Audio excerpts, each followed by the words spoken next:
ಅಪ್ಪ, ಯಾರಯ್ಯ ನೀನು? ಇದುವರೆಗೆ ಎಲ್ಲಿಯೂ ಕೂಡ ನಿನ್ನನ್ನು ನೋಡಿದ ನೆನಪು ನನಗಾಗುತ್ತಾ ಇಲ್ಲ. ನಾನೊಬ್ಬ ಬಡ ಕೃಷಿಕ ತಾಯಿ. ಕೃಷಿಯನ್ನು ಮಾಡುವುದಕ್ಕೆ ಬೇಕಾಗಿ ತಮ್ಮ ಯಜಮಾನರಿಂದ ನಾನು ಸಾಲ ಪಡ್ಕೊಂಡಿದ್ದೆ. ಆದ್ರೆ ಹೇಳಿದಂತ ಸಮಯಕ್ಕೆ ನನಗೆ ತೀರಿಸುವುದಕ್ಕೆ ಆಗಲಿಲ್ಲ. ಬಂದು ಅವರಲ್ಲಿ ವಿಷಯವನ್ನು ಹೇಳಿದೆ. ಆದ್ರೆ ಅಮ್ಮ ನಿಂದನೆಯ ಮಾತುಗಳನ್ನು ಹೇಳಿದರು, ಹೊಡೆಯುವುದಕ್ಕೂ ಮುಂದೆ ಬಂದರು. ಈಗ ನಿಮ್ಮ ಬಳಿಗೆ ಬಂದಿದ್ದೇನೆ. ನಿಮ್ಮಲ್ಲಿ ನಾನು ಸಾಲ ಕೇಳುವುದಿಲ್ಲ. ಮನೆಯಲ್ಲಿ ಹೆಂಡತಿ ಮಕ್ಕಳು ಉಪವಾಸದಲ್ಲಿದ್ದಾರೆ.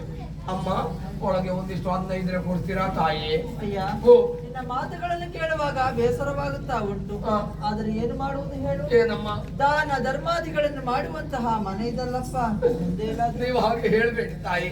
ನೀವು ಏನನ್ನಾದ್ರೂ ಕೊಡದಿದ್ರೆ ನಾನು ಇಲ್ಲಿಂದ ಹೋಗುವವನೇ ಅಲ್ಲ. ಸ್ವಲ್ಪ ಅನ್ನ ಇದ್ರೆ ಸಾಕು ತಾಯಿ ನನಗೆ. ಅಯ್ಯ, ನಿನ್ನ ಮಾತುಗಳನ್ನು ಕೇಳುವಾಗ ರೂಢಿಯಲ್ಲಿರುವಂತಹ ಒಂದು ಮಾತು ನೆನಪಿಗೆ ಬರ್ತಾವ. ಅದು ಯಾವ್ದಮ್ಮ? ಅನ್ನದಾನಕ್ಕಿಂತ ಮಿಗಿಲಾದ ದಾನ ಮತ್ತೊಂದಿಲ್ಲ ಎನ್ನುವ ಹಾಗೆ. ಸರಿಯಾದ ಮಾತು ತಾಯಿ. ಅನ್ನವನ್ನು ಕೊಟ್ಟರೆ ನಿನಗೆ ಒಂದು ಹೊತ್ತಿಗೆ ಸಾಕು. ಅದರ ಬದಲಾಗಿ ಒಂದು ವಾರದ ಮಟ್ಟಿಗೆ ಪಡಿಯಕ್ಕಿಯನ್ನು ನಾನು ಕೊಡ್ತೇನೆ. ಪಡಿಯಕ್ಕಿ? ಸಂತೋಷ ತಾಯಿ. ಆಗಲೇ ಅಮ್ಮ, ಇಂಥ ನಾರಿ ಪ್ರಪಂಚದಲ್ಲಿ ಬೇಕು. ತಂದಿರಿ ನೋಡಿ ತಾಯಿ. ದಿಗಡ್ದಿಮ್ಮಿ, ಎಮ್ಮೆ, ಕುದುರೆ, ದುರ್ದುಂಡಿ ಏನು ಕೊಟ್ಟದ್ದು ಅವನಿಗೆ? ನಿಮ್ಮ ಹಳೇ ಬಟ್ಟೆ ಗಂಟು ಕೊಟ್ಟಿಯಾ? ಯಾರಲ್ಲಿ ಕೇಳಿ ಕೊಟ್ಟೆ?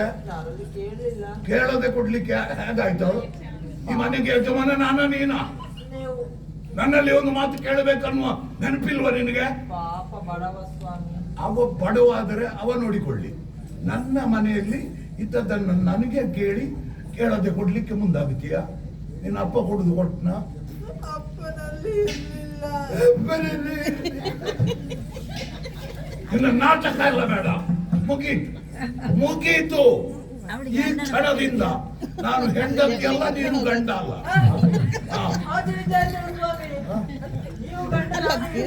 ಅದೇ, ನೀನು ಗಂಡ ಅಲ್ಲ, ನಾನು ಹೆಂಡತಿ ಅಲ್ಲ. ನನಗೆ ಸಿಟ್ಟಿನಲ್ಲಿ ಯಾರು ಗಂಡ ಯಾರು ಹೆಂಡತಿ ಅಂತಲೇ ಗೊತ್ತಾಗ್ತದೆ. ನನಗೆ ಆದೀತು. ನಡಿ, ಮನೆ ಬಿಟ್ಟು ನಡಿ. ಹೋಗುದಿಲ್ಲ.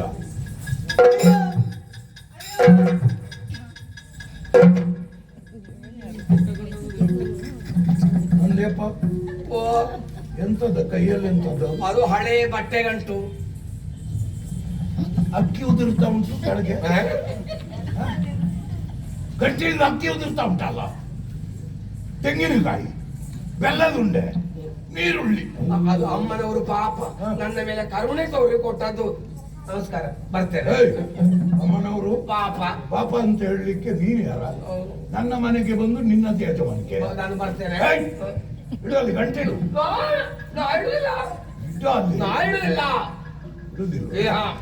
ಇಡುದಿಲ್ಲ. ಇಲ್ಲ, ಇಡುದಿಲ್ಲ. ನನ್ನ ವಿಷಯ ನಿಮಗೆ ಗೊತ್ತಿಲ್ಲ. ಎಂತದ್ದು ನಿಮ್ಮ ವಿಷಯ? ನನಗೆ ಸಿಟ್ಟು ಬಂದ್ರೆ ಎಂತದಾಗಿತ್ತು?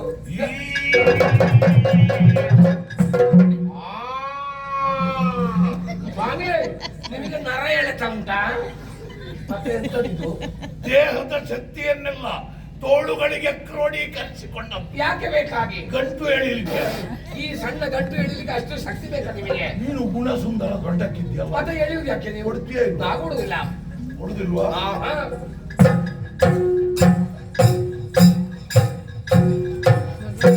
ಗಂಟು ಬೇಡ, ಬೇಡ.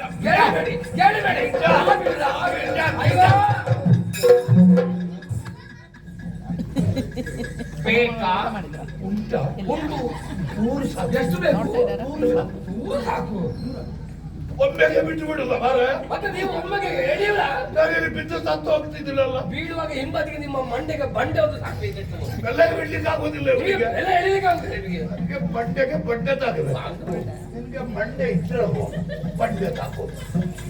ತಲೆಯನ್ನ ಇದೇ ಪೆಟ್ಟಿಗೆ ಮುಖಕ್ಕೆ ಹಣೆ ಬರಹ ಕೆಟ್ಟವನೇ, ಎಂತ ಸ್ವಾರ್ಥಿ ಎಂಬುದಾಗಿ ಲೋಕಮುಖಕ್ಕೆ ತೋರಿಸಿಕೊಟ್ಟೆ. ದೇವರು ನಿನಗೆ ಬೇಕಾದಷ್ಟು ಸಂಪತ್ತನ್ನು ಕೊಟ್ಟರೂ ಕೂಡ ಬಡವರಿಗೆ ದಾನ ಧರ್ಮಗಳನ್ನು ಮಾಡಬೇಕು ಎಂಬ ಪ್ರಜ್ಞೆ ನಿನಗೆ ಇಲ್ಲದಾಗಿ ಹೋಯ್ತಲ್ಲ. ನೀನು ಇಷ್ಟು ಗಂಟು ಕಟ್ಟಿ ಇಟ್ಟಿದ್ಯಲ್ಲ, ಸಾಯುವಾಗ ನೀನು ಕೊಂಡು ಹೋಗುತ್ತೀಯ. ನೀನು ಕೊಂಡು ಹೋಗ್ತೀಯ. ಬಡವರನ್ನು ದುಡಿಸಿ ಸರಿಯಾದ ವೇತನವನ್ನು ಕೊಡದೆ ಶೋಷಣೆ ಮಾಡುವುದಕ್ಕೆ ನೋಡ್ತಾ ಇರುವೆಯ. ನನ್ನನ್ನು ಏನೆಂದು ಹೇಳಿದ್ದು? ನಿನ್ನಿಂದ ಸಾಲ ಪಡ್ಕೊಂಡ ರೈತ ಎಂಬುದಾಗಿ ತಿಳ್ಕೊಂಡೆಯಾ? ಅಲ್ಲ ದೊಡ್ಡ ಕುಂಬಳಕಾಯಿ ನೀನು. ನಾನು ಯಾರು ಎಂಬುದಾಗಿ ಸರಿಯಾಗಿ ನೋಡು.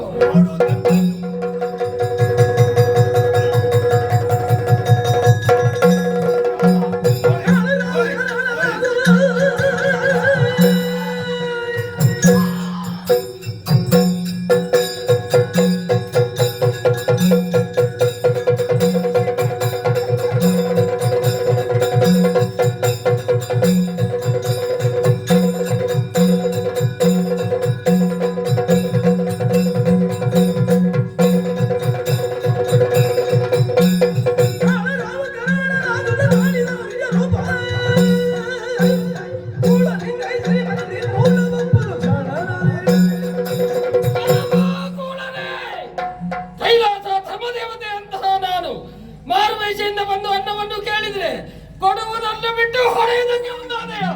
ನಿನಗೆ ತಕ್ಕ ಶಾಸ್ತಿ ಆಗಲೇಬೇಕು. ಅನ್ನದ ಬೆಲೆ ಅರಿಯದಂತಹ ನೀನು ದಟ್ಟ ದರಿದ್ರನಾಗಿದೆ.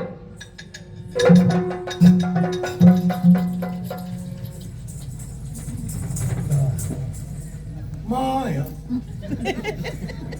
ಕಣ್ಣಿಗೆ ಕಾಣ್ಲಿಕ್ಕಿಲ್ಲ. ಶಾಪ ಕೊಟ್ಟ ಕ್ಷಣದಲ್ಲಿ ನನ್ನ ಗದ್ದೆ, ತೋಟ, ಮನೆ ಎಲ್ಲ ಸುಟ್ಟು ಬೂದಿಯಾಯಿತು. ಬೀದಿ ಭಿಕಾರಿಯಾಗಿ ನಿಲ್ಲುವ ಪರಿಸ್ಥಿತಿ ನನಗೆ ಬಂತು. ಹಸಿವಿಗೆ ಒಂದು ಮುಷ್ಟಿ ಅನ್ನ ಕೊಡ್ಲಿಕ್ಕೆ ಹಿಂದೆ ಮುಂದೆ ನೋಡಿದ್ದಕ್ಕೆ ನನ್ನ ಅವಸ್ಥೆ ಇಲ್ಲಿಗೆ ಬಂತು. ಇನ್ನೆಲ್ಲಿಗೆ ಹೋಗೋದು? ಹೆಂಡತಿ ಮನೆಗೆ ಹೋಗ್ಲಿಕ್ಕೆ ಉಪಾಯ ಇಲ್ಲ. ಅಲ್ಲಿ ಅಪ್ಪ ಮಗಳು ಇಬ್ಬರು ಸೇರಿ ಹೊಡಿತಾರೆ. ಇನ್ನೆಲ್ಲಿಯಾದ್ರೂ ಹೋಗಿ ಬೇಡಿಯ ತಿನ್ಬೇಕಷ್ಟೇ.